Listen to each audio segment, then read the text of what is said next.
Good evening dear students. स्वागत है आप सभी का डीपीएसएन यूट्यूब चैनल पे।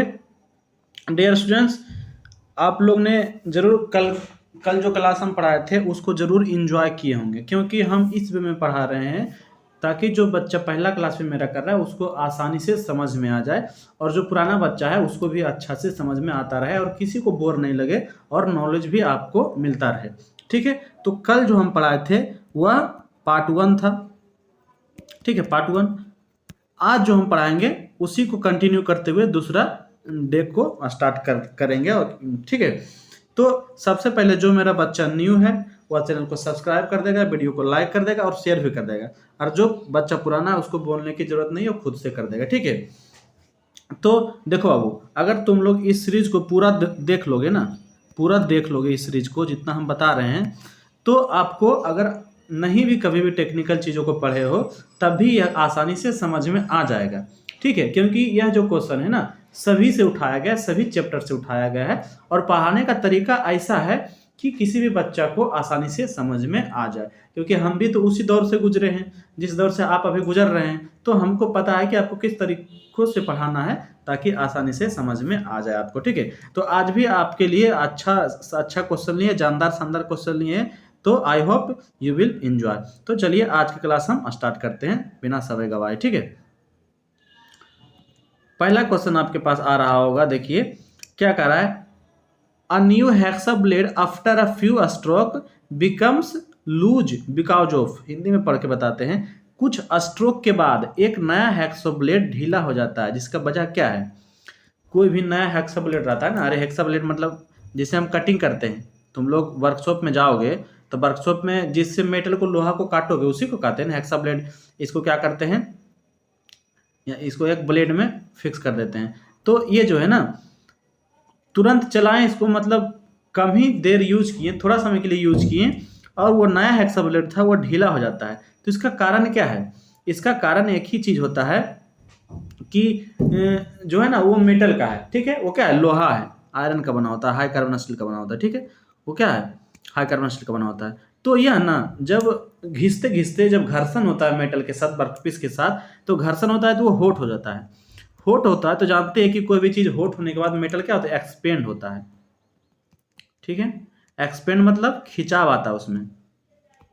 जब कोई भी मेटल को गर्म करेंगे तो अपने आप उसमें क्या होगा, खिंचाव आएगा, उसका साइज बढ़ जाएगा, तो स्ट्रेच आ जाता है। तो स्ट्रेचिंग ऑफ ब्लेड, जब खिंचाव आ जाता है उसी के कारण से, उसी रीजन से हमारा क्या होता है, ब्लेड का जो साइज है कुछ ही स्ट्रोक के बाद चेंज होता है। तो आपका राइट आंसर तो मिल गया होगा, क्या होगा, option number A is the right answer, wrong pitch of the blade.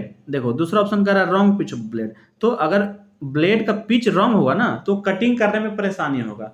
जो मेटल को कट कर रहे हैं तो उस लेवल का हम पिच नहीं लिए तो हमको कटिंग करने में परेशानी होगा, इसमें स्ट्रेच नहीं आएगा, स्ट्रेच वाला हमारा ऑप्शन ये खिंचाव नहीं आएगा। ठीक है, तो एक करेक्ट हो जाएगा। ठीक है, और ये कुछ अलग अलग ऑप्शन दिया है जो कि गलत है। ठीक है, आप लोग देख लेना, इसका करेक्ट आंसर आपका ए नंबर हो जाएगा। चलते हैं हम नेक्स्ट क्वेश्चन की ओर। नेक्स्ट क्वेश्चन आपका कह रहा है, क्या कह रहा है, पहले कट और पतले वर्कपीस को काटते समय दांतों बहुत आसानी से क्यों टूट जाता है। देखो जब हम कोई भी मेटल को काट रहे हैं, मान लो ये हमारा कोई मेटल था, इसको बीचों बीच से कटिंग कर रहे थे, पूरा आधा आधी हमको कटिंग करना था। ठीक है, तो यहाँ तक कटिंग करते करते मेरा ब्लेड क्या हुआ, टूट गया। ठीक है, तो इतना हमको इस नीचे वाला पोर्शन को कट करना है, तो अब क्या करेंगे, नया ब्लेड लाएंगे। तो नया ब्लेड से अचानक इसमें कटिंग करेंगे ना तो ये ब्लेड टूट जाता है। क्यों, क्योंकि देखो ये यहाँ पे आधा स्लॉट काट चुका है, तो आधा स्लॉट काट चुका है तो क्या हुआ, यहाँ पे गैप बना चुका है, और जब हम ब्लेड लाएंगे ना तो नया ब्लेड क्या होगा, इसमें फंसेगा, तो फंसेगा तो क्या होगा, टूटेगा, टूटने का कारण रहेगा। ठीक है, तो कारण क्या होता है, जब नया ब्लेड हम जब यूज करेंगे कटा हुआ स्लॉट में तो टूटता है, उसका कारण होता है अचानक जो है क्या ज़्यादा फोर्स लगा देते हैं और कम ब्लेड पे। जैसे ये मेटल का साइज पतला है, बहुत पतला है, तो क्या होगा ना, 2-3 दांता पे ही हम जोड़ लगाएंगे, तो 2-3 दांत पे लगाएंगे जोड़ तो वो घिसेगा घिसेगा घिसेगा, पूरा 2-3 दांत ही घिसेगा।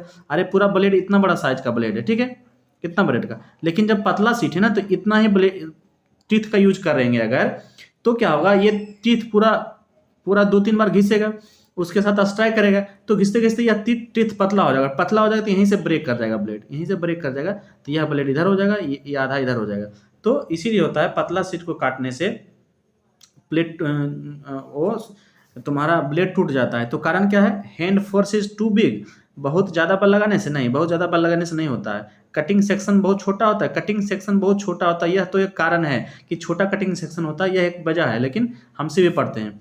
मोटे ब्लेड का उपयोग करना नहीं, मोटे ब्लेड का उपयोग करेंगे तो ये टूट जाएगा, ऐसा नहीं है। मोटे ब्लेड रहेगा तब तो नहीं टूटेगा, उल्टा बता रहा है। हाथ का बल केवल कुछ धातु पे काम करता है। देखिए ये आपका राइट आंसर हो गया कि जो हम हैंड से ना फोर्स अप्लाई कर रहे हैं, कुछ ही दांतों पे अप्लाई कर रहे हैं तो वही दांत पे मेरा फोर्स लग रहा है, बाकी दांत ऐसे ही फ्री है तो बीच से ही तोड़ देता है। तब का राइट आंसर ए हो गया, डी हो गया, इसको याद कर लीजिएगा, ठीक है। नेक्स्ट क्वेश्चन की ओर। नेक्स्ट क्वेश्चन आपका है बाबू, which chisel used for squaring metal at the corners joints. देखो चीजल का काम क्या है, मेटल को कट करना। तो जिस प्रकार का मेरा चीजल है उस प्रकार के चीजों के लिए उसको बनाया जाता है शेप का ही हिसाब से। जैसे अगर कोई एल शेप का कोई भी वस्तु है तो उसके लिए अलग चीजल का यूज करेंगे, अगर कोई भी पतला पतला रोड को काटना है तो उसके लिए अलग प्रकार के चीजल का यूज करते हैं। तो इस तरह से क्या होता है ना, कहीं भी कोई हाफ राउंड शेप का कोई कटिंग करना है, कोई ऑयल ग्रुप बनाना है ना, तो इस तरह से अलग अलग चीजल का उपयोग करता है। तो यहाँ पे पूछ रहा है ना कॉर्नर और जॉइंट्स, तो जैसे देखो ना एक हम शेप बनाते हैं इस तरह से, ठीक है, इस तरह से कोई हम शेप बना देते हैं, ठीक है। तो मान लो इसके कॉर्नर को, ये वाला जो किनारा है इसको हमको कटिंग करना है, या वहाँ पे क्या करना है, जो मटेरियल वेल्डिंग की इस प्लेट को, मान लो इस प्लेट के साथ हम वेल्डिंग किए तो यहाँ पे एक्स्ट्रा मटेरियल जो ऐड हो गया होगा उसको अगर हम कटिंग करेंगे ना, वहाँ से रिमूव करेंगे तो जिस चीजल का यूज होता है उसे हम कहते हैं क्रॉस कट चीजल। कौन सा, कॉर्नर और जॉइंट का मटेरियल। हाँ देखो, तो यहाँ पे ना जिस चीजल का यूज करते हैं उसे हम कहते हैं क्रॉस कट चीजल नहीं कहेंगे, ये गलत बता रहे हैं, ये सॉरी मिस्टेक हो गया। इसको हम कहते हैं डायमंड चीजल। कौन सा चीजल, डायमंड चीजल के नाम से जानते हैं, ठीक है। Cross cut chisel, cross cut chisel का यूज करते हैं अगर इसी में मान लो यहाँ पे हमको कोई काटना रहे, ग्रूव काटना रहे, कोई भी ग्रूव काटना रहे तो ग्रूव काटते हैं ना यहाँ पे स्लॉट्स, जिसको हम स्लॉट्स काटे हैं, तो स्लॉट्स काटने के लिए हम क्रॉस कट चीजल करना यूज करते हैं, जिसका दूसरा नाम है कैप चीजल। कैप चीजल, इसी का दूसरा नाम है कैप चीजल। और डायमंड पॉइंट तो बता ही दिए कि कॉर्नर में अगर मेटल को कटिंग करना है तो हम डायमंड पॉइंट चीजल का यूज करते हैं। और हाफ राउंड चीजल का यूज वहां पे करते हैं जहां पे हमको क्या करना है, वॉयल हाफ राउंड शेप का कोई भी मेटल है उसमें कटिंग करना है, या तो क्या करना है कोई वॉयल ग्रुप बनाना है तो हाफ राउंड चीजल का यूज करते हैं। उसका जो कटिंग एज होता है ना, फ्लैट रहता है तो फ्लैट चीजल का देते हैं। एक क्रॉस कट मतलब फ्लैट जो होता है इसके जो हेड रहता है उसके अपोजिट डायरेक्शन में रहता है तो उसे क्रॉस कट कहते हैं। और डायमंड शेप का रहता है तो डायमंड पॉइंट, और हाफ राउंड शेप का रहता है तो हाफ राउंड चीजल का कह देते हैं। तो यहाँ पे आपका राइट आंसर तो उसी हो गया। आप देखो चीजल को दिखाते हैं उसका यूज भी बता देते हैं। देखो ये हमारा फ्लैट चीजल है। कौन सा चीजल है, फ्लैट, ये इसका जो एज होगा ना रेक्टेंगुलर का आकार होगा।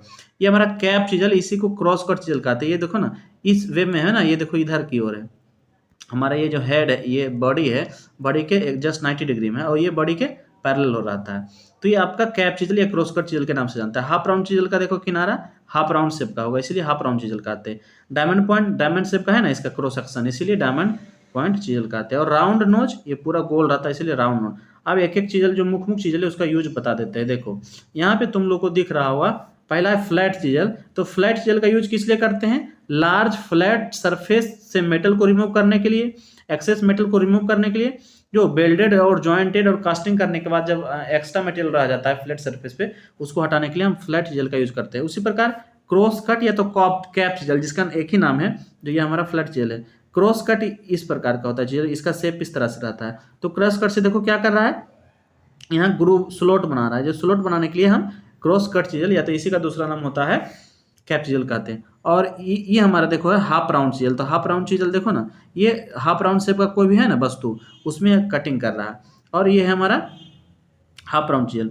उसके बाद आपका आता है डायमंड पॉइंट। देखो डायमंड पॉइंट का काम है, ये कोई भी कॉर्नर पे ये मटेरियल को रिमूव करना है तो डायमंड पॉइंट चीजल का यूज करते हैं। उसके बाद आपका आता है वेब चीजल। तो वेब चीजल भी पढ़ लीजिएगा, यह भी एग्जाम पॉइंट ऑफ व्यू से इंपॉर्टेंट है। वेब चीजल का काम क्या होता है ना, कहीं भी कोई भी मेटल से मान लो ये पूरा वर्कपीस है, पूरा ये इतना साइज का, और इसमें से बीच से देखो ना, यहाँ से हमको मटेरियल को हटाना है, इतना मटेरियल को हटाना है। तो डायरेक्टली कैसे हटाएंगे? ना तो इसमें हेक्सा का यूज कर पाएंगे, ना तो इतना मोटा मेटल को जो है चीजल के द्वारा काट सकते हैं। तो उसके लिए हम क्या करते हैं, इसको ड्रिल मशीन पे ले जाते हैं और छोटा छोटा होल कर देते हैं, नंबर ऑफ होल कर देते हैं ड्रिल मशीन से। ठीक है, तब इतना इतना मटेरियल हट जाने के बाद अब हमको क्या करना होता है, वेव चीजल के द्वारा इसके दोनों बीच बीच में हम कटिंग कर देते हैं, मटेरियल को आसान हो जाता है कटिंग करना। तो बीच बीच के मेटल को हटा देते हैं, तब क्या होता है, बीच में स्लॉट कट जाता है। तो इस तरह से जब हम क्या करते हैं, वेब चीजल के द्वारा क्या कर देते हैं, बीच के मेटल को रिमूव करते हैं। तो यहाँ पे क्या है, देखो द चीजल, क्या है, the chisel are used for separating after chain drilling. जो ये ड्रिलिंग है ना, नंबर ऑफ ड्रिल, बहुत सारा ड्रिल किया गया है, तो इस चीज को कहते हैं चैन ड्रिलिंग। तो चैन ड्रिलिंग के बाद मेटल को हटाने के लिए जिस चीजल का यूज करते हैं उसे हम वेब चीजल के नाम से जानते हैं, जिसका शेप आप लोगों को दिख रहा होगा कि किस टाइप का शेप इसका होता है।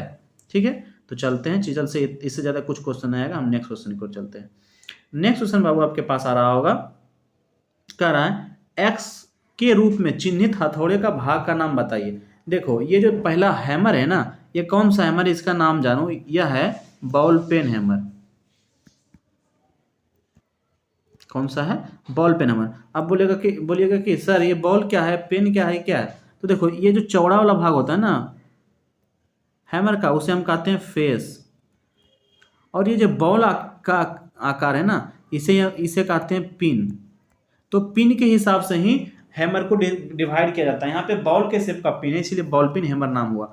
और बॉल और फेस के बीच का भाग, जो खाली भाग होता है ना, ये वाला, जहाँ पे आपका ये आई होल रहता है, तो इस भाग को हम कहते हैं चिक। क्या कहते हैं, चिक कहते हैं। ठीक है, और चिक में ही हमारा यहाँ पे इसका वजन लिखा रहेगा, और ये कौन सा कंपनी बनाया ये सब लिखा रहेगा। और होल भी हमारा चिक में ही बना रहता है, जिसमें देखो ना ये हैंडल लगा है ना, तो चिक में ही लगा, जो होल रहता है उसमें लगा हुआ होता है। तो आपको क्या पूछ रहा है, एक्स द्वारा चिन्हित नाम बताइए। तो एक्स आपको कहाँ दिख रहा है, देखो ये बीच में दिख रहा है, तो इसका नाम क्या हो जाएगा, चिक इज द राइट आंसर। और आई होल कहाँ है, चिक में ही, देखो ना ये आई होल है।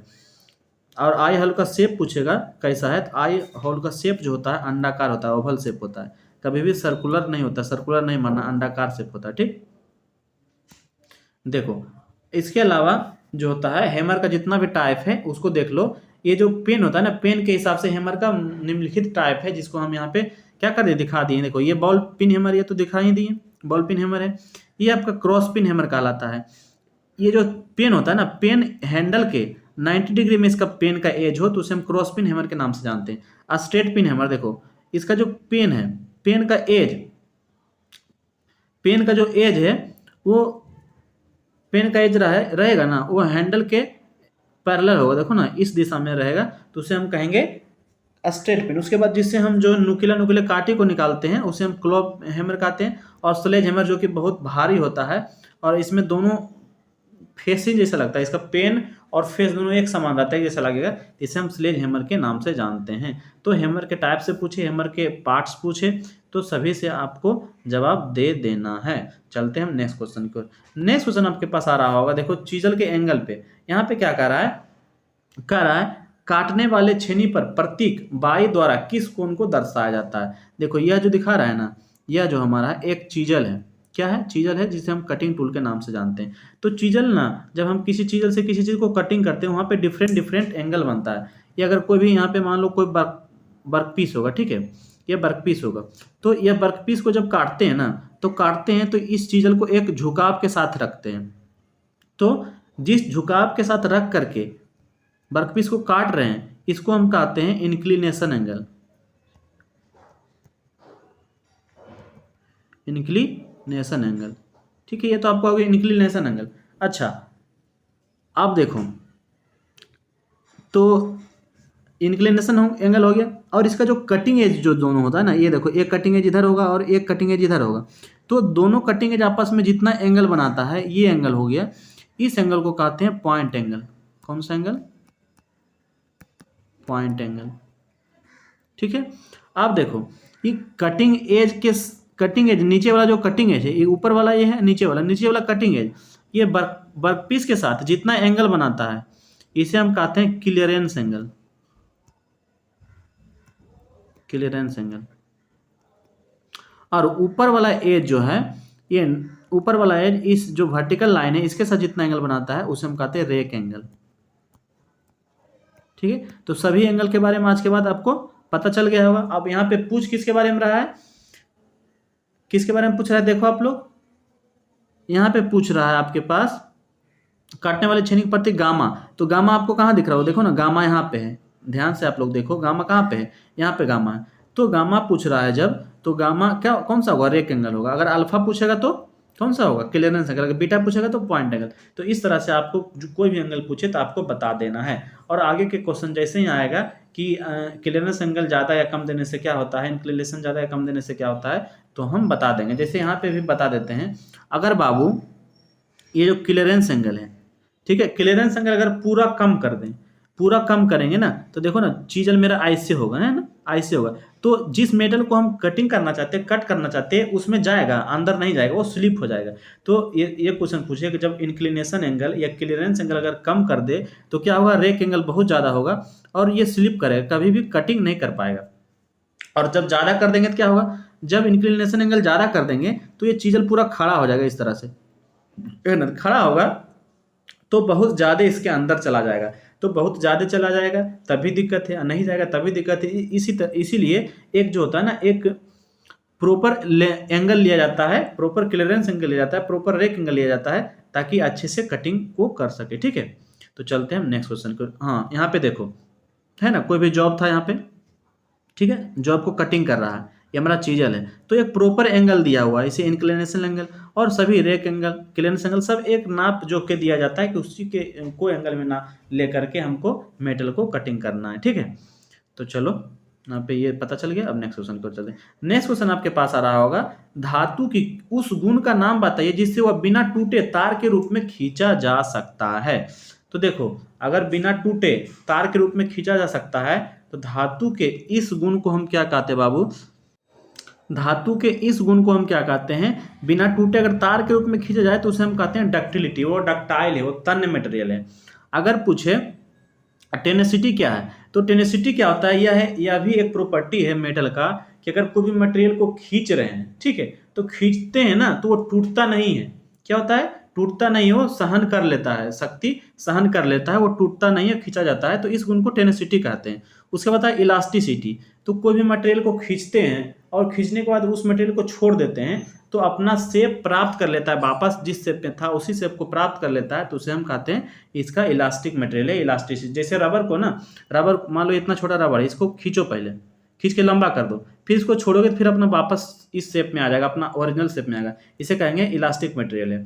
और मेलेबिलिटी उस उनको कहते हैं, अगर किसी भी मेटल को पीट पीट कर एक पतला चादर के रूप में बनाया जाता है तो वह बन जाता है, टूटता नहीं है, तो उसे हम कहते हैं मेलेबल मटेरियल है। इसका मेलेबिलिटी का गुण पाया जाता है। जैसे बोला जाता है कि चांदी ना गोल्ड होता है, बहुत मेलेबल होता है, उसको पीट पीट के पूरा पतला फॉयल बना सकते हैं। जैसे आप लोग मिठाई खाएंगे कोई महंगा महंगा, तो मिठाई में ना एल्युमिनियम का फॉयल बना हो रहता है, पत्थर उसके द्वारा ढका रहता है उसका ऊपर का लेयर। तो क्या है, वो बहुत ज़्यादा मेलेबल मटेरियल है, इसीलिए उसका फॉयल बन जाता है, पतला बन जाता है, एकदम माइक्रोन में उसका मोटाया रहेगा। तो इसका करेक्ट आंसर क्या होगा, ductility is the right answer. और देखो क्या क्या प्रॉपर्टी हो सकता है उसके बारे में हम बता दिए। मेलेबिलिटी है ना, देखो चादर के रूप में परिवर्तित हो जाता है, उसे मेलेबिलिटी कहते हैं, आप लोग पढ़ लेना।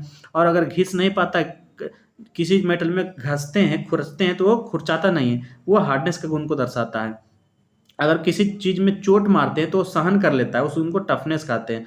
और चोट मारने पर टूट जाता है तो वो ब्रिटल मटेरियल है। जैसे कास्ट आयरन का कोई भी चीज़ रहेगा ना, उसको सीधे नीचे फेंको तो वो 2-3 फक्का हो जाएगा, तो वो ब्रिटल मटेरियल होता है।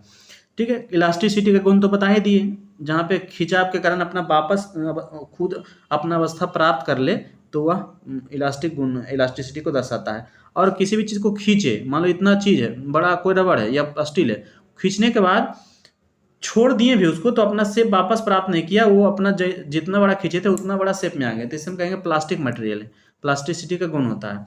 टेनेसिटी तो बता दें, इस गुण के कारण खींचने का दबाव पड़ने पर नहीं टूटता। अगर खींचे ना तो उस पर जो प्रेशर पड़ता है, प्रेशर के कारण वो मेटल टूटता नहीं है, तार के लंबाई के रूप में वो बन जाता है। तो इस तरह से जो जो इम्पोर्टेंट पॉइंट था उसको हम प्रॉपर्टी था हम यहाँ पे डिस्कस कर दिए। नेक्स्ट क्वेश्चन आपका इंपॉर्टेंट क्वेश्चन, इसको आप लोग VVI मार लीजिएगा, ठीक है। ये न्यूमेरिकल बहुत ज़्यादा इंपॉर्टेंट है, इसको सीखना आप लोग के लिए मस्ट है।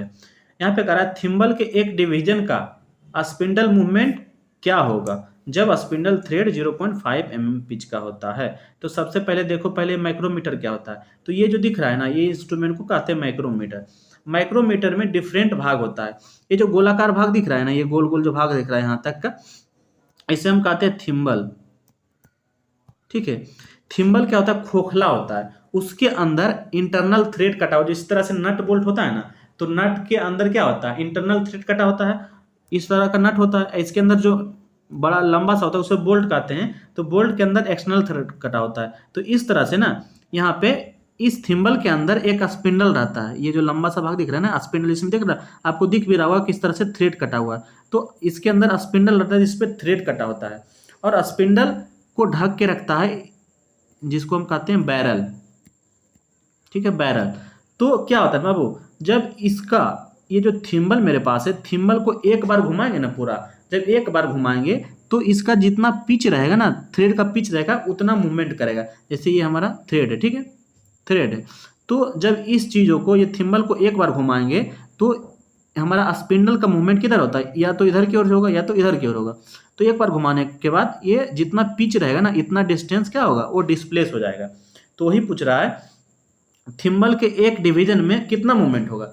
तो थिम्बल जब पूरा घुमा दिए, पूरा एक बार घुमा दिए, तो एक बार थिम्बल जब घूमता है तो यह कितना मूवमेंट करता है, 0.5 mm का। अच्छा से लिखते हैं, जब एक बार, जब हम पूरा एक रोटेशन, जब एक रोटेशन कंप्लीट हो जाता है थिम्बल का, तो 0.5 mm यानी पिच के बराबर दूरी तय कर लेता है। तो एक रोटेशन में ना ये सर्कुलर जो स्केल रहता है, थिम्बल स्केल को, थिम्बल स्केल बना रहता है। तो थिम्बल स्केल ना पे 50 बराबर भागों में बांटा गया। ये जो है ना, इस तरह से आपको इस सर्कुलर भाग को 50 बराबर भागों में बांटा गया है। तो एक भाग का मान पूछ रहा है, ये ना पूछ रहा है थिम्बल के एक डिवीजन का मान। तो जब देखो एक रोटेशन में कितना होगा, पूरा 50 भाग है तो 50 डिवीजन घूम लेगा। तो 50 डिवीजन में हमारा 0.5 mm का दूरी तय कर लिया।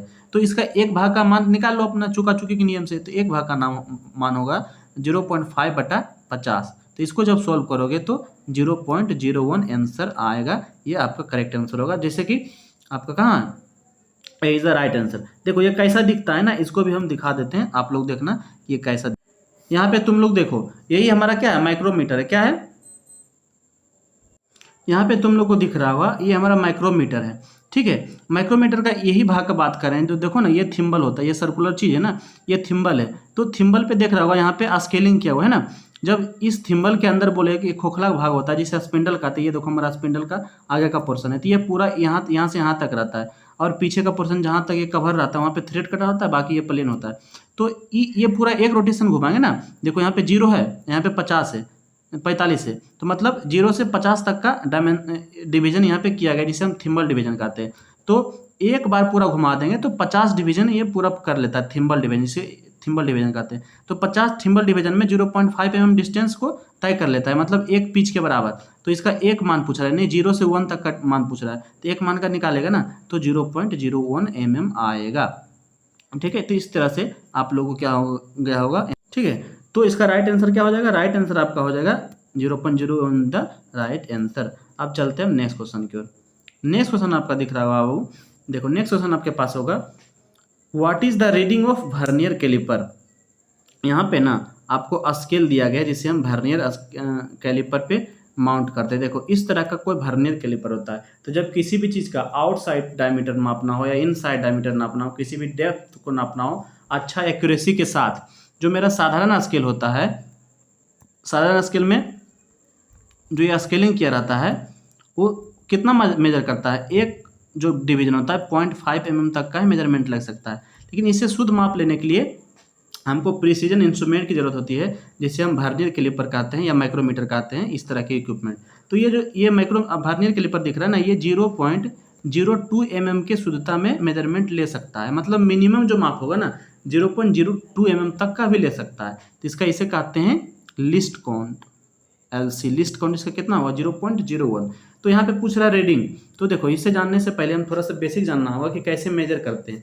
तो यहाँ पे आप लोग को दिख रहा होगा, ये बड़ा सा जो स्केल होगा ना, ये बड़ा सा स्केल है, इस पे देखो स्केलिंग किया हुआ है, 0 है ना, ऐसे लाइन किया हुआ। तो इस स्केल को हम लोग कहते हैं मेन स्केल। कौन सा स्केल, मेन स्केल। ठीक है।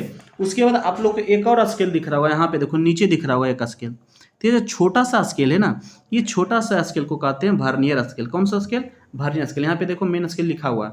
तो मेन स्केल और वर्नियर स्केल को एक फार्मूला में पिरो करके हम रीडिंग निकालते हैं। तो इसका फार्मूला अभी तो हम एक्सप्लेन या ड्राइव नहीं कर सकते, लेकिन हम यहाँ फार्मूला बता देंगे। इसका फार्मूला होता है बाबू, रीडिंग निकालने का फार्मूला होता है मेन स्केल का वैल्यू, ठीक है, main scale division plus vernier scale division का वैल्यू और उसका गुना लीस्ट काउंट, निम्नतम वैल्यू जितना मेजर कर सकता है। तो यहाँ पे देखो कोई भी जॉब को जब मेजर कर रहा है यहाँ पे, तो इतना खुला हुआ है ना, इतना खुला हुआ है जो, तो यहाँ मेन स्केल कितना है देखो ना, यहाँ तक का मेन स्केल मेजर करेंगे। लेकिन हमको क्वेश्चन तो ये दिया है ना, तो इस क्वेश्चन के बारे में अगर हम देखें, इस क्वेश्चन को हम देखें तो यहाँ पे देखते हैं कितना मेन स्केल खोला। फॉर्मूला आप लोग याद रखिएगा, फॉर्मूला क्या बोले, मेन स्केल वर्नियर स्केल गुना लिस्ट काउंट। तो यहाँ पे देखो खाली स्केल को दिखाया है, तो शुरुआत कहाँ से किया है, ये हमारा यहाँ 4 दिखा रहा है, मतलब 4 सेंटीमीटर है, तो 40 mm है। आंसर mm में दिया तो mm मानेंगे। तो जीरो मेरा कहाँ दिखा रहा है, देखो ना जीरो कहाँ पे, मेन स्केल का जीरो कहाँ पे है, तो ये जो लाइन है ये 35 का लाइन है, तो 35 से थोड़ा सा आगे गया है। देखो यहाँ के बाद तुम्हारा ये लाइन हमारा 35 का है, उसके बाद यहाँ 40 है, फिर ये 45 होगा, फिर 50, इस तरह से आएगा। तो 35 के बाद देखो मेन स्केल का लाइन आया, 35 के बाद यहाँ पे तुम्हारा 35 होता, अगर यहाँ पे रहता सीधा 35 रहता, 35 के बाद जीरो है, तो मेन स्केल का वैल्यू कितना होगा, मेन स्केल का वैल्यू तुम्हारा होगा, मेन स्केल का वैल्यू यहाँ पे आएगा, मेन स्केल का वैल्यू होगा 35 mm, ठीक है, क्योंकि एक डिवीजन का मेन स्केल का एक डिवीजन का वैल्यू 1 mm होता है, तो इसीलिए टोटल जो होगा वैल्यू मेन स्केल का 35 mm होगा। अब हम आते हैं वर्नियर स्केल पे। तो वर्नियर स्केल देखो नीचे का जो स्केल होता है वर्नियर स्केल होता है, तो वर्नियर स्केल मेन स्केल के साथ जहाँ पे मैच करता है ना, उसको हमको देखना है। तो यहाँ पे एरो से दिखाया हुआ है, देखो एरो दिया हुआ ना, तो एरो में क्या दिखा रहा है, वर्नियर स्केल का 20वां भाग, कौन सा भाग, 20वां भाग मेन स्केल से मैच कर रहा है। तो मतलब वर्नियर स्केल का मान कितना हो गया, वर्नियर स्केल का मान हो गया 20, ठीक है, वर्नियर स्केल का मान हो गया 20, ठीक है। अब हम फार्मूला क्या जानते हैं, main scale division list reading का, तो मेन स्केल डिवीजन 35 हो गया, उसके बाद वर्नियर स्केल डिवीजन, तो वर्नियर स्केल डिवीजन कितना हो गया तुम्हारा 20 हो गया, और लिस्ट काउंट कितना बताएं 0.02 होता है स्केल का, वर्नियर स्केल का 0.02। तो कुल मिलाकर के आंसर आपका कितना हो गया 35 प्लस 20 दूना 40, ठीक है, 0.4, मतलब 35.4 आपका राइट आंसर हो जाएगा। यह फार्मूला आपको जरूर याद रखना है, तभी ये क्वेश्चन बनेगा, और इसको 1-2 बार देखिएगा तभी समझ में आएगा, क्योंकि इसका बेसिक आपको नहीं मालूम है ना। अगर मालूम है तो ठीक है, जिसको मालूम है समझ में आ जाएगा, और जिसको नहीं मालूम है तो थोड़ा सा समझने में दिक्कत होगा। तो सबसे पहले ये फार्मूला याद रखना है, उसके बाद ये समझना है मेन स्केल कहाँ पे, मेन स्केल का जीरो कहाँ पे है, वर्नियर स्केल कहाँ पे मेन स्केल से मिल रहा है, उसके बाद ये फार्मूला लागू करना है। तो आपका राइट आंसर 35.4 हो जाएगा, ठीक है। चलते हैं हम नेक्स्ट क्वेश्चन की ओर। नेक्स्ट क्वेश्चन बाबू आपका आ रहा होगा, नेक्स्ट क्वेश्चन है, इस वर्नियर बेवल प्रोटेक्टर की रीडिंग है। आप देखो यह भी मजेदार क्वेश्चन है, यह भी कॉन्सेप्चुअल क्वेश्चन है। कौन सा क्वेश्चन है, कॉन्सेप्चुअल क्वेश्चन है। तो यहाँ पे आप लोग देखो ये जो है ना, इस इंस्ट्रूमेंट या यहाँ भी सिर्फ स्केल को दिखाया गया बड़ा करके, यहाँ एक्चुअल जो मेरा इंस्ट्रूमेंट है इस शेप में दिखता है, ठीक है। तो इस इंस्ट्रूमेंट को कहते हैं हम वर्नियर बीवेल प्रोटेक्टर। क्या कहते हैं, वर्नियर बीवेल प्रोटेक्टर, ठीक है। तो देखो जो भी साधारण मेरा प्रोटेक्टर होता है, जिसे हम चांदा के नाम से जानते हैं, चांदा से हम 1 डिग्री तक का मेजरमेंट ले सकते हैं मिनिमम। अगर उससे अधिक शुद्धता में माप लेना होता है तो हम क्या करते हैं, वर्नियर बीवेल प्रोटेक्टर का यूज करते हैं। इसमें जो है 5 मिनट तक के शुद्धता में मेजरमेंट ले सकते हैं। कितना, 5 मिनट, मिनिमम मेजरमेंट कितना ले सकते हैं, 5 मिनट। तो इसका लिस्ट काउंट जो होता है ना, लिस्ट काउंट हम मानते हैं 5 मिनट, क्योंकि कम से कम वैल्यू 5 मिनट तक मान सकता, मेजर कर सकता है। 5 मिनट को ऐसे दर्शाते हैं, 5 पे ऊपर डैश, और 1 मिनट बराबर होता है 60 डिग्री। कितना होता है, 1 मिनट बराबर होता है 60 डिग्री। तो इसका एक्यूरेसी देखो ना, डिग्री में अगर हम नापें तो डिग्री में आपका हो जाएगा 1/12 डिग्री, इसका लिस्ट काउंट हो जाएगा। मतलब डिग्री के 12वां भाग को भी मेजर कर सकता है। कौन सा, ये वर्नियर बीवेल प्रोटेक्टर। तो देखो यहाँ पे ना यहाँ पे मान लो कोई भी मेजरमेंट लेंगे तो यहाँ पे क्या क्या पार्ट होता है, ये जो पार्ट होता है ना इसको हम कहते हैं स्टोक। क्या कहते हैं? स्टोक। और ये जो बड़ा सा पार्ट है जिसमें खांचा कटा हुआ है इसे हम ब्लेड के नाम से जानते हैं। ये स्टोक हो गया, ये ब्लेड हो गया। और ब्लेड के साथ ये जो बड़ा डायल लगा हुआ है, इस डायल को, बड़ा सा गोलाकार भाग है उसे हम डायल के नाम से जानते हैं। तो मेन स्केल जो रहता है ना, यह सर्कुलर स्केल इसी पे अंकित रहता है, मेन स्केल पे। और ये जो यहाँ पे जो दिख रहा है वो छोटा सा स्केल, उसे हम कहते हैं वर्नियर स्केल। तो देखो ना, ये बड़ा डायल पे है, ये डायल वाला स्केल है, ये छोटा वाला पोर्शन है, ये हमारा कौन सा स्केल है? वर्नियर स्केल के नाम से जानते हैं। तो ये इतना ही पोर्शन हमको क्वेश्चन में दिया गया है, ठीक है, उससे हमको सोल्यूशन निकालना है। तो हम सॉल्यूशन पे पहले ध्यान देते हैं, इस पे ज़्यादा अभी ध्यान नहीं देंगे क्योंकि इस पे क्वेश्चन आगे आएगा तो हम बता देंगे। तो इसका फार्मूला होता है ना बाबू, यहाँ पे देखो, इसका फार्मूला आपका होता है रीडिंग का, इसका रीडिंग का फार्मूला होता है, बता देते हैं, आप लोग को याद रखना है। इसमें भी होता है मेन स्केल डिवीजन का value plus vernier scale division का वैल्यू गुना लीस्ट काउंट, ठीक है। तो मेन स्केल डिवीजन मतलब जो मेन स्केल का एक डिवीजन का मान है, तो मेन स्केल का एक डिवीजन का मान होता है 1 डिग्री। कितना होता है? 1 डिग्री, ठीक है। और वर्नियर स्केल का एक डिवीजन का मान कितना होता है? ये हमारा नीचे का वर्नियर स्केल है, वर्नियर स्केल के एक डिवीजन का मान होता है 5 मिनट। कितना? 5 मिनट, ठीक है। तो हमको यहाँ पे देखना है कि किस तरह से क्या क्या इसमें दिया है। तो यहाँ पे देखो, इसको तो आपको याद रखना है, तभी आपसे बनेगा। नीचे वाला मिटा देते, रीडिंग का फॉर्मूला होगा।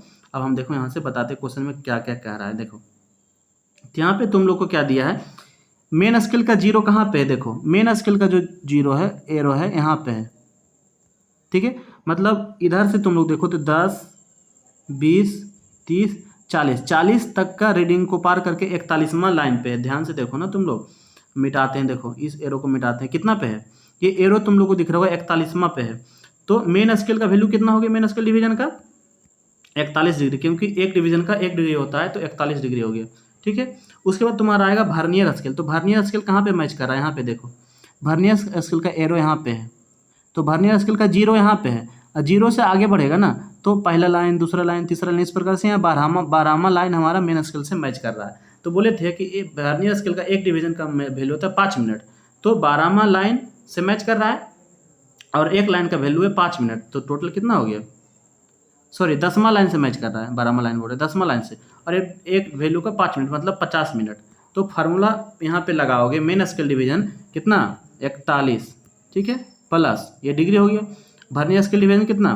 10, और एक वर्नियर स्केल डिवीजन का मान होता है 5 मिनट, तो 10 बचे 50, तो 41 डिग्री 50 मिनट आपका राइट आंसर होगा। बाकी इसको 1-2 बार देखिएगा तभी समझ में आएगा, और ज़्यादा डिटेल में समझने के लिए हम इस पे एक पूरा डिटेल वीडियो ला देंगे जो कि वर्नियर बीवेल प्रोटेक्टर पे होगा। ऐसे जिसको पढ़ा हुआ है उसको समझ में आएगा, जिसको पहला बार जो वीडियो देख रहा है थोड़ा सा उसको 1-2 बार देखना पड़ेगा तभी समझ में आएगा। तो इसका राइट आंसर बी हो जाएगा। नेक्स्ट क्वेश्चन आपका क्या कह रहा है, what is the use of filler gauge. तो फिलर गेज का काम क्या होता है ना, देखो कैसा दिखता है फिलर गेज। 2 मैटिंग पार्ट्स होता है ना, 2 मैटिंग पार्ट्स के बीच के गैप को चेक करने के लिए, कम से कम गैप को चेक करने के लिए, मिनिमम गैप को चेक करने के लिए हम फिलर गेज का यूज करते हैं। इसमें बहुत सारा पत्ती रहता है, देखो जिसमें लिखा रहेगा कि इतना तक का चेक कर लेगा गैप, इतना तक का गैप चेक कर लेगा, इतना तक का गैप चेक कर लेगा। तो इस तरह के गैप को चेक करने के लिए हम किस चीज़ का यूज़ करते हैं? फिलर गेज का यूज़ करते हैं। तो देखो चौड़ाई जांच करने के लिए बिल्कुल नहीं, हाइट चेक करने के लिए बिल्कुल नहीं, लेंथ चेक करने के लिए बिल्कुल नहीं। तो राइट आंसर आपका क्या होगा? Check the gap between matching parts, मिलने वाले भागों के बीच का गैप चेक करता है, यह हमारा फिलर गेज कहलाता है। तो D is the right answer हो जाएगा। नेक्स्ट क्वेश्चन आपका कह रहा है बाबू, हाँ फिर देखो ना, आज 2-3 न्यूमेरिकल आ गया, तो इसीलिए थोड़ा सा ध्यान से आप लोग को क्लास देखना है। न्यूमेरिकल आता है तो न्यूमेरिकल बनाने में थोड़ा समय लगता है और दिमाग भी लगता है। तो यह देखो, read the measurement in the dial caliper. Vernier caliper का एक न्यूमेरिकल बनाए, एक वर्नियर बीवेल प्रोटेक्टर का बनाए। यह जो हमारा न्यूमेरिकल है डायल कैलिपर का है। तो डायल कैलिपर एक तरह से वर्नियर कैलिपर का ही टाइप है, बस अंतर सिर्फ इतना है, उसमें डायल नहीं था, उसमें क्या था? एक वर्नियर स्केल था, वर्नियर स्केल को रिप्लेस करके यहाँ पे डायल दे दिया गया है, इसीलिए हम डायल कैलिपर का के नाम से इसको जानते हैं। तो यहाँ पे रीडिंग कैसे लेते हैं? यहाँ पे भी रीडिंग लेने का तरीका वही होता है, लेकिन थोड़ा सा अंतर, जो वर्नियर स्केल का फार्मूला था वहाँ पे क्या बदलेगा, यहाँ पे तुम पहले देखोगे मेन स्केल। तो यहाँ मेन स्केल तुम लोग इस पे जो स्केलिंग किया हुआ यह मेन स्केल हमारा है, ठीक है। तो मेन स्केल हम देखेंगे, उसके बाद हमको देखना है डायल का ये जो पॉइंटर है ना, पॉइंटर कितना फ्लक्चुएट किया जीरो से, यहाँ पे जीरो है, जीरो से कितना आगे बढ़ा। तो देखो यहाँ पे जो होता है ना, यहाँ पे क्या होता है, जब ये डायल पे जो पॉइंटर है, डायल का जो पॉइंटर है ना, एक बार 0 से लेकर के 0 पे आएगा ना, तो कितना दूरी तय कर लेता है, 5 mm। मतलब पॉइंटर का पूरा एक मूवमेंट में, एक रोटेशन में 360 डिग्री घूमने में 5 mm का दूरी तय हो जाता है। तो इसमें टोटल डिवीजन कितना है, पूरे दूरी को 100 बराबर भागों में बांट दिया गया है। कितना बराबर भागों में, 100 बराबर भागों में। तो एक भाग का वैल्यू कितना हो जाएगा, एक भाग का वैल्यू हो जाएगा 5/100। तो मतलब हो जाएगा एक भाग का वैल्यू डायल का 0.505 mm हो जाएगा। तो एक डायल का वैल्यू है, डायल का एक भाग का वैल्यू कितना है, 0.05 mm। इसको याद रखना है। अब इसे न्यूमेरिकल कैसे बनाएंगे देखना। अब हमको देखना रहता है मेन स्केल, ठीक है। मेन स्केल कितना इसका है, तो मेन स्केल का वैल्यू देखो कितना है, सेंटीमीटर में दिया हुआ, हमको mm में लेना है। यहाँ तक 10 mm होगा, ये 10 mm वाला लाइन है, 20 mm है, और 20 mm के बाद एक छोटा लाइन है 25 वाला भी दिख रहा है। आगे यहाँ तक रहता है तो 30 mm होता, तो हमको 25 mm का तक का लाइन दिख रहा है। तो मेन स्केल का वैल्यू कितना, मेन स्केल का वैल्यू 25 mm, ठीक है। आप देखना आपको डायल पे कितना ये पॉइंटर मूव किया 0 से। देखो 0 यहाँ हमारा यहाँ है, और 0 से लेकर के यहाँ पे तुम लोग क्लियरली देखो पॉइंटर कहाँ पे है। पॉइंटर जब तुम देखोगे तो 24 पे है, देखो ना। 20 के बाद 21, 22, 23 यहाँ पे आता है, ये बड़ा वाला लाइन तो 25 होता। बड़ा वाला लाइन से एक अति पीछे है, तो ये 24 पे है। तो डायल का मूवमेंट कितना है, पॉइंटर 24वां डिवीजन पे है, और एक डिवीजन का वैल्यू कितना होता है, अभी निकाले 0.05। तो टोटल जब रीडिंग निकालेंगे तो निकालो, मेन स्केल पे 25 प्लस डायल पे 24 डिवीजन मूवमेंट किया, 24वां भाग पे है, और एक भाग का वैल्यू होता है 0.05। तो कुल मिलाकर के 25 प्लस 24 25 20 से 1.2, मतलब 26.2 mm आपका करेक्ट आंसर हो जाएगा। तो ये 3 न्यूमेरिकल था। 3 न्यूमेरिकल अगर आप लोग अच्छा से पढ़ लिए, समझ लिए, तो समझिए कि आपका आज का सेशन पूरा सफल रहा, ठीक है। तो इसको समझने के लिए 2-3 बार आपको देखना ही होगा, नहीं तो रटना है, जैसे रटता है तो रटिए, ठीक है। चलते हैं हम नेक्स्ट क्वेश्चन की ओर। नेक्स्ट क्वेश्चन आपके पास आ रहा है, एक गैंग ड्रिलिंग मशीन में क्या ऑपरेशन होता है। देखो गैंग ड्रिलिंग मशीन क्या होता है ना, यहाँ पे हम आपको दिखाते हैं। गैंग ड्रिलिंग मशीन उस टाइप के ड्रिलिंग मशीन को कहते हैं जब कोई भी इंडस्ट्री में लगातार एक ही वर्क पीस पे ड्रिलिंग करना हो, उसके बाद फिर ड्रिलिंग के बाद रिमिंग करना हो, बोरिंग करना हो, चेम्फरिंग करना हो, तो लगातार ऑपरेशन एक ही वर्कशॉप पे करना होता है ना। तो वहाँ पे हम क्या करते हैं, एक टेबल बनाते हैं, ठीक है। और जितना ऑपरेशन करना होता है उसके लिए हम सभी अलग अलग मशीन यहाँ पे लगा देते हैं एक साथ। और यहाँ पे मान लो इस मशीन पे मेरा ड्रिलिंग हो गया, आगे चल के बोरिंग हो जाएगा, आगे चल के रिमिंग होगा, आगे चल के जो भी आगे प्रक्रिया होगा, यह प्रक्रिया होगा। तो लगातार जो रहता है ऑपरेशन, सीक्वेंस ऑफ ऑपरेशन करने के लिए हम क्या करते हैं, गैंग ड्रिलिंग मशीन का यूज़ करते हैं, जिसको हम अलग अलग, जिस स्पिंडल को अलग अलग ऑपरेट कर सकते हैं, अलग अलग मशीन को चला सकते हैं। तो इस तरह का जब कोई मशीन दिखे तो ये कौन सा होगा, गैंग ड्रिलिंग मशीन ऑपरेशन होता है। जिसमें क्या होगा, आपका निष्क्रिय संचालन होगा नहीं, ड्रिलिंग बार बार होगा नहीं, निरंतर मिलिंग होगा नहीं, सक्सेसिव ऑपरेशन ऑफ ड्रिलिंग, लगातार ऑपरेशन होगा ड्रिलिंग का। तो उसे हम कहेंगे लगातार है, ड्रिलिंग के बाद रिमिंग है, मिलिंग है, जो भी है तो लगातार होते चलता है। इसे हम कहते हैं कौन सा, गैंग ड्रिलिंग। एक आपका आता है मल्टीपल स्पिंडल ड्रिलिंग मशीन। तो मल्टीपल स्पिंडल और इसमें क्या अंतर होता है ना, उसमें मोटर एक ही रहेगा, जिसमें इसमें अलग है ना, देखो ना, यह ड्रिलिंग मशीन एकदम सेपरेट है, इसका स्विच अलग है, इसका मोटर अलग है, इसका सब कुछ अलग है, इससे ये भी अलग, अपने आप में सब अलग है। और उसमें क्या होगा ना, मोटर एक ही होगा, उसमें बस गियर का अरेंजमेंट कर करके बहुत 50 या 100 24 से 50 तक का स्पिंडल लगा देते हैं, जिससे मान लो 100, एक भी किसी जॉब में 100 को ड्रिल करना है तो 100 ड्रिल एक ही बार में हो जाए, इसलिए हम मल्टीपल स्पिंडल ड्रिलिंग मशीन का यूज़ करते हैं। जैसे देखो यहाँ पे तुम लोग को दिख रहा होगा, क्या है, ड्रिल मशीन एक ही है, ठीक है। यहाँ पे गियर अरेंजमेंट लगा करके बहुत देखो ड्रिल बिट लगा दिया गया, 10-20 को लगा दिया गया। तो किसी भी जॉब पे अगर 10-20 को ड्रिलिंग करना रहेगा तो यहाँ से आसानी से मल्टीपल स्पिंडल ड्रिलिंग मशीन से कर सकते थे। यहाँ पे माइन्यूट अंतर था, इसलिए दोनों को हम समझा दिए। तो इसका राइट आंसर क्या होगा, सक्सेसिव ऑपरेशंस ऑफ ड्रिलिंग। चलते हैं नेक्स्ट क्वेश्चन की ओर। नेक्स्ट क्वेश्चन आपके पास आ रहा है, which is the integral part of stock in the vernier bevel protector. तो अभी हम दिखाए थे ना वर्नियर बेवल प्रोटेक्टर का मेजरमेंट, किस तरह से उसका मेजरमेंट लेते हैं। तो यही था ना हमारा वर्नियर बेवल प्रोटेक्टर, तो जिसमें बताए थे ये हमारा जो खाचा कटा हुआ इस भाग को कहते हैं ब्लेड, और इसे कहते हैं स्टॉक। तो स्टॉक जो होता है ना, जिसमें बोले थे मेन स्केल कटा बना रहता है, गोलाकार भाग रहता है, जिसे हम डायल के नाम से जानते हैं। तो ये जो डायल होता है और स्ट्रोक रहता है वो आपस में जुड़ा रहता है, इसको हम खोल नहीं सकते हैं। और बाकी जो बीच का भाग रहता है ना उसे हम डिस्क कहते हैं। तो डिस्क को, ये ब्लेड को सबको खोल खोल के अलग कर सकते हैं, लेकिन ये हमारा जो स्टोक है और ये इसके साथ जो जुड़ा हुआ ये डायल है उसको हम अलग नहीं कर सकते हैं। तो जिस चीज़ को हम अलग नहीं कर सकते हैं उसे हम इंटीग्रल पार्ट कहते हैं, अभिन्न अंग कहते हैं। तो यहाँ पे अभिन्न अंग क्या हो जाएगा, आपका डायल हो जाएगा। तो dial is the right answer. Blade integral part नहीं होगा, मेन स्केल तो डायल पे ही रहता है और डिस्क आपका ये बीच में रहता है। तो ये खोल सकते हैं या ब्लेड भी खोल सकते हैं, लेकिन डायल और ये स्टोक नहीं खोल सकते, वो हमेशा एक ही साथ रहेगा। नेक्स्ट क्वेश्चन आपके पास आ रहा होगा, ये तो कल भी बताए थे आज भी आ गया। यहाँ पे हम पूरा इसका डिटेल हम बताए थे कि सबसे आगे का पोर्शन को हम पॉइंट या टिप कहते हैं, ये जो है ये किनारा को हम एज कहते हैं, ये चौड़ा सा भाग को ये क्या फेस कहते हैं, ये जो झुका सा है उसे हम ये शोल्डर कहते हैं, और जो फाइल के अंदर जो मेरा टिप गया है मेटल का उसे हम टैंक कहते हैं।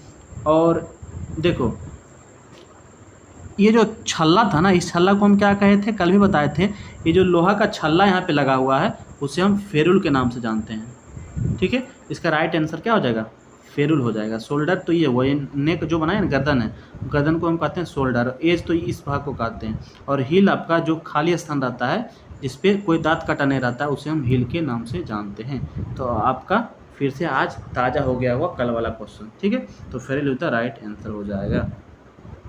नेक्स्ट क्वेश्चन आपका है, जॉब को फिनिश साइज के करीब लाने के लिए किस फाइल का उपयोग करते हैं। देखो बाबू, अगर कोई भी जॉब को हम फिनिश करते हैं ना तो सबसे पहले जब शुरुआत करते हैं कटिंग करना तो बहुत ज़्यादा मेटल हटाना होता है, और जैसे जैसे फिनिशिंग की ओर पहुंचते हैं तो वहाँ पे धीरे धीरे कम मेटल हटाना पड़ता है। तो यहाँ पे ना जब अधिक मेटल काटेंगे तो थोड़ा सा रफ फाइल चाहिए, उसमें ज़्यादा चिप्स कटे, ज़्यादा चिप उससे रिमूव हो, तो उसके लिए उसमें दांतों की संख्या क्या होगा, ज़्यादा होगा, तभी ना वो ज़्यादा रिमूव करेगा। तो सिंगल कट में एक ही कट है तो कम मेटल को रिमूव करेगा। कर्व कट में तो ये अलग काम के लिए यूज होता है। सेकेंड कट में, हाँ सेकेंड कट में क्या होगा, दो एक तरफ से इधर से भी कट करेगा और इधर वाला भी डाटा कट करेगा। तो अधिक जो है फिनिशिंग साइज के करीब लाने के लिए हम सेकेंड कट फाइल का यूज करते हैं। तो ये किसका बेसिस है, हम कल बताए थे कि फाइल को जब हम डिवाइड करते हैं तो 4 तरीक़ों से डिवाइड करते हैं। एक लेंथ के हिसाब से, दूसरा शेप के हिसाब से, तीसरा ग्रेड के हिसाब से, और चौथा होता है हमारा कट के हिसाब से। तो यह जो टोटल डिवीजन है वो कट के हिसाब से, single cut, double cut, रेस्प cut, curve cut है ना, ये सब कट के हिसाब से डिवाइड किया गया है। ठीक है, तो आपका right answer double cut second cut हो जाएगा। जैसे आप लोग को यहाँ भी आप लोग देख लो कि लेंथ के हिसाब से, ग्रेड के हिसाब से, कट के हिसाब से, और शेप या सेक्शन जिसे हम कहते हैं उसके हिसाब से भी डिवाइड करते हैं, ये फाइल के अंतर्गत रखते हैं। ठीक है, नेक्स्ट क्वेश्चन आपके पास आ रहा होगा। नेक्स्ट क्वेश्चन क्या आ रहा है, किस फाइल में समांतर किनारे पूरे लंबाई में होते हैं। तो कोई भी जब फाइल तुम लोग देखोगे ना, तो फाइल जब देखोगे तुम लोग तो यहाँ पे एक चीज़ गौर करना कि यह जो होगा ना फाइल के हील से जैसे जैसे टिप की ओर जाओगे तो इसका साइज ना थोड़ा थोड़ा घटेगा, इस तरह से होगा। ठीक है, थोड़ा थोड़ा शेप इसका जो होगा ना इस तरह से बनेगा। ठीक है, तो ऐसा कौन सा फाइल है जो एक्सेप्शन में है, मतलब जिसमें पूरा ओवरऑल साइज समान होता है। तो जिस फाइल में ओवरऑल पूरा टिप से लेकर के पॉइंट तक का जो है साइज एक जैसा होता है, एक रेक्टेंगुलर होता है, उस फाइल को हम कहते हैं हैंड फाइल के नाम से जानते हैं। कौन सा file, hand file. Bustard file होता है जिससे ज़्यादा मेटल को रिमूव कर सकते हैं। रेस्प कट होता है जो सॉफ्ट मेटल को कटिंग करने के लिए, लेदर को कटिंग करने के लिए, रबर को कटिंग करने के लिए हम रेस्प कट फाइल का यूज़ करते हैं। सिंगल कट तो जिसमें एक कट कटा हुआ है, सिंगल कट का दोनों तरफ से रहेगा, डबल कट। तो यहाँ पे ना आपका हैंड फाइल राइट आंसर होगा। देखो हैंड फाइल जो दिख रहा है ये आपका हैंड फाइल है, इसको आप लोग देखोगे क्या पूरा लंबाई में इसका जो है ठीक वो लंबाई में पूरा ये पैरेलल है, एज इसका पैरेलल है। और जनरली जितना भी इसके अलावा सभी फाइल देखोगे तो इसका एज देखो धीरे धीरे कमते जा रहा है, साइज है ना, शेप कमते जा रहा है। तो ये आपका कौन सा हो गया, ये आपका नॉर्मल फाइल हो गया, हैंड फाइल छोड़ करके फ्लाइट फाइल, बस्टर्ड फाइल, रेस्पोर्ट सभी इसी शेप में आते हैं, इसी को फॉलो करता है। ठीक है, चलते हैं नेक्स्ट क्वेश्चन के, इसका आंसर ये करेक्ट हो जाएगा। नेक्स्ट क्वेश्चन आपके पास आएगा, बेंच वाइज को बनाने की सामग्री क्या होती है। तो देखो बाबू, बेंच वाइज को जब बनाते हैं ना तो बेंच वाइज को बनाने के लिए बहुत सामग्री का यूज होता है, लेकिन इसमें आपको पूछना क्या चाह रहा है। देखो जो बेंच वाइज ये वाला हमारा, इस चीज़ को हम कहते हैं बेंच वाइज। तो बेंच वाइज ना का डिफरेंट पार्ट होता है, जैसे देखो ये आपको हैंडल दिख रहा होगा, हैंडल जिसमें दांत कटा हुआ, ग्रुप कटा हुआ, ये हमारा स्पिंडल हो गया। जो जॉब फिक्स रहता है इसे हम मूवेबल फिक्स जॉब कहते हैं। जो जॉब मूव करता है उसे मूवेबल जॉब कहते हैं। ये हमारा फिक्स जॉब, ये मूवेबल जॉब है, ठीक है। तो इस तरह से ये आपका बॉक्स नट है। तो बहुत पार्ट होता है, तो डिफरेंट पार्ट डिफरेंट मटेरियल से बना होता है। लेकिन यहाँ कहने का मतलब है बेंच वाइज का जो बॉडी होता है, तो बॉडी जो बना होता है ना वो कास्ट आयरन का बना होता है। तो बॉडी आपका ये कास्ट आयरन राइट आंसर होगा। बाकी स्पेशली पूछे हैंडल स्पिंडल तो माइल्ड स्टील का, बॉक्स नट तो आपका गन मेटल का, ठीक है। आपका जॉ तो अलग चीज़ों का बना होगा। तो इस तरह से, लेकिन यहाँ पे सीधे पूछा है बॉडी के बारे में, तो बॉडी आपका कास्ट आयरन हो जाएगा राइट आंसर। ये हमारा क्या है, एक्चुअल शेप है बेंच वाइज का। नेक्स्ट क्वेश्चन आपका आ रहा होगा, कौन सी मार्किंग मीडियम मशीन से तैयार सतहों पर स्पष्ट रेखाएं प्रदान करती है? सतहों पर स्पष्ट रेखाएं प्रदान करती है। देखो मार्किंग मीडिया के बारे में भी बताएं कि 4 प्रकार का होता है, जिसे व्हाइट एस या चौक के नाम से भी जानते हैं। दूसरा पर्शियन ब्लू होता है, कॉपर सल्फेट होता है, सेल्यूलर लिकर होता है। तो देखो व्हाइट वाश जो होता है रफ सरफेस पे मार्किंग करने के लिए यूज होता है। बाकी पर्शियन ब्लू हो, कॉपर सल्फेट हो, सेल्यूलर लिकर हो, ये सभी क्या होता है, फिनिश जो होता है ना, मिलिंग की वो फेस रहता है या सरफेस रहता है, उस पर जब हम मार्किंग करते हैं तो पर्शियन ब्लू या कॉपर सल्फेट या किसी का यूज कर सकते हैं। लेकिन यहाँ पे पूछ रहा है स्पष्ट लाइन, तो स्पष्ट लाइन खींचने के लिए हम पर्शियन ब्लू का यूज करते हैं। सबसे ज़्यादा क्लियर लाइन जब हमको पता करना होगा ना, तो पर्शियन ब्लू से जब हम मार्किंग करेंगे तो क्लियर लाइन दिखेगा। लेकिन इसका एक ड्रॉबैक है, दिक्कत क्या है कि थोड़ा लेट से सूखता है, इसको सूखने में मार्किंग मीडिया को टाइम लगता है। और कॉपर सल्फेट से क्या है, यह क्या होता है, कॉपर सल्फेट जहरीला होता है। बोलेगा कौन सा मार्किंग मीडिया जहरीला होता है, तो कॉपर सल्फेट, ठीक है। और कौन सा मार्किंग मीडिया बहुत प्रकार के कलर में आता है, डिफरेंट कलर में, तो इसका आंसर होगा सेल्यूलोज लिकर। तो लेकिन यहाँ पे कौन सा पूछ रहा है, स्पष्ट रेखा, तो स्पष्ट रेखा पर्शियन ब्लू से खींचा जाता है। यहाँ पे भी आप लोग देख लो, पर्शियन ब्लू है ना, क्या है, गिविंग अ क्लियर लाइन्स है ना, but takes more time for drawing than other media. ये तो क्लियर लाइन खींचता है लेकिन ज़्यादा समय लेता है सूखने के लिए। उसी प्रकार से देखो आप वाइट वाश का भी दिया है, जो कि ये चौक से बनाया जाता है। उसके बाद मार्किंग ब्लू है, फिर कॉपर सल्फेट है, कॉपर सल्फेट का यूज करते हैं, वो कॉपर नाइट्रिक एसिड उसमें मिलाते हैं वाटर के साथ, ठीक है। तो कॉपर सल्फेट जो होता है, copper sulphate need to handle carefully, इसको सावधानी से हैंडल करना चाहिए क्योंकि ये पॉइजनस होता है, जहरीला होता है, ठीक है।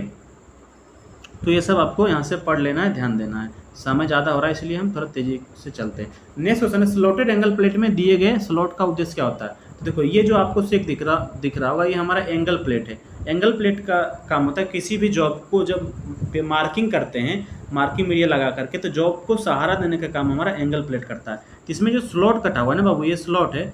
क्या स्लॉट का काम वेट कम करना है? नहीं, वेट कम करने के लिए हम इसका काम नहीं करते, इसका कोई पर्पस होगा तभी हम यहाँ पे स्लॉट बनाएं। तो स्लॉट बनाने का पर्पस होता है, अगर किसी भी जॉब को क्लैंप करना हो ना, तो क्लैंप कहाँ पे करेंगे? क्लैंप ये जो स्लॉट बना हुआ है, स्लॉट में नट बोल्ट लगा करके क्लैंप करेंगे। तो इसका काम मेन क्या होता है, जॉब को क्लैंप करने के लिए। हाँ, ये अलग बात है कि इससे स्लॉट बनाने से इसका अपने आप बाय डिफ़ॉल्ट वेट कम हो जाता है, लेकिन ये आपका इसलिए हम इसका स्लॉट नहीं बनाते, हम इसलिए बनाते हैं ताकि इसको जॉब को क्लैंप कर सके। तो A is the right answer हो जाएगा। नेक्स्ट क्वेश्चन आपका आ रहा होगा, राउंड बार के केंद्र को चिन्हित करने के लिए किस कैलिपर का उपयोग किया जाता है? तो राउंड बार जो होता है ना, राउंड बार मतलब कोई भी सर्कुलर चीज़, कौन सा चीज़, सर्कुलर चीज़। तो सर्कुलर ऑब्जेक्ट में हम जब मार्किंग करना रहता है हमको, तो उसके केंद्र सर्कुलर, मान लो कोई सिलेंड्रिकल रोड है, तो रोड का जब सेंटर हमको निकालना रहा तो कैसे पता करेंगे? तो रोड का सेंटर निकालने का 2-3 तरीका होता है, ठीक है। तो उसमें से एक तरीका होता है जेनी कैलिपर के द्वारा निकालना। जेनी कैलिपर से निकालते हैं, सेंटर हेड से निकालते हैं, लेकिन यहाँ पे जेनी कैलिपर से हम क्या करते हैं, उसका सेंटर फाइंड आउट करते हैं। बाकी कैसे करते हैं उसको अभी पढ़ना नहीं है, बस जान लो ये जेनी कैलिपर के द्वारा निकालते हैं। देखो यहाँ पे डिफरेंट टाइप का कैलिपर है, जिसमें से आपको ये जो दिख रहा है ये तो डिवाइडर है, ठीक है। ये आपका इनसाइड कैलिपर है, जिससे हम क्या करते हैं, किसी भी वर्क पीस के अंदर का डायमीटर मेजर करते हैं। और ये आपका आउटसाइड कैलिपर है, जिससे हम किसी भी चीज़ का बाहर का डाया नापते हैं। और ये आपका जो है ना, ये कौन सा जेनी कैलिपर है। जेनी कैलिपर का 2-3 नाम होता है, जैसे ओडलाई कैलिपर भी कहते हैं, देखो ना, ओडलाई कैलिपर हो गया या जेनी कैलिपर हो गया, इसे ही हार्मोफ्रोडाइट कैलिपर भी कह देते हैं। तो इसी का काम है सेंटर निकालना। तो सेंटर निकालने के लिए हमारा जेनी कैलिपर का यूज होता है, तो एक करेक्ट आंसर हो जाएगा। नेक्स्ट क्वेश्चन आपका बाबू है, चिन्हित पार्ट का नाम बताइए। तो अभी दिखाया था यहाँ पे देखो डिवाइडर था, तो डिवाइडर में ना ये जो है ना दोनों टांग, इसको कहते हैं टांगा, लेग। ये जो है ना पाइवोट स्क्रू, इसे फलक्रम के नाम से जानते हैं। और ऊपर का जो ये कील है उसे हम पेग के नाम से जानते हैं, पेग। तो यहाँ पे क्या पूछ रहा है, यहाँ पे क्वेश्चन में देखो, यहाँ पे पूछ रहा है इस चीज़ को, ये होता है हमारा फलक्रम के नाम से जानता है, वासर नहीं, वासर ये तो यहाँ पे लगा होता है, वासर यहाँ पे लगा होता है। पेग सबसे ऊपर का भाग ये पेग कहलाता है। लेग तो ये लंबा जो भाग है, दोनों टांग है, ये लेग कहलाता है। तो हमारा राइट आंसर क्या होगा, फलक्रम, मतलब वहाँ से घूमता है कोई भी चीज़, तो इसका राइट आंसर फलक्रम हो जाएगा। नेक्स्ट क्वेश्चन आपका है, इस कोणीय मापक यंत्र का नाम बताइए। तो देखो यह जो है ना, इसका नाम होता है यूनिवर्सल बिवेल गेज। कोई भी कोण को जब हमको नापना रहता है वर्कशॉप में, कोई भी मेटल जो है, कोई भी एंगल बनाया गया तो उसके कोण को मापते ना, तो कोई टूल्स का यूज़ करते हैं। तो उसमें ना 2-3 चीज़ होता है। पहला आपको नाम आएगा बिवेल गेज, बिवेल गेज। दूसरा आपको नाम आएगा universal bevel gauge, universal bevel gauge. तीसरा आपको नाम आएगा vernier bevel protractor, vernier bevel protractor. बस वर्नियर बिवेल प्रोटेक्टर जो कि हम पढ़ें, जो कि 5 मिनट की शुद्धता में मेजरमेंट ले सकता है। और बिवेल गेज होता है ना, जो साधारण जॉब का एंगल माप लेता है। और कोई भी जॉब हो, किसी भी प्रकार का जॉब हो, उसका एंगल मापने के लिए हम यूनिवर्सल बिवेल गेज कहते हैं। जैसे देखो ये जो पीस दिख रहा है ना, ये हमारा यूनिवर्सल बिवेल गेज होता है।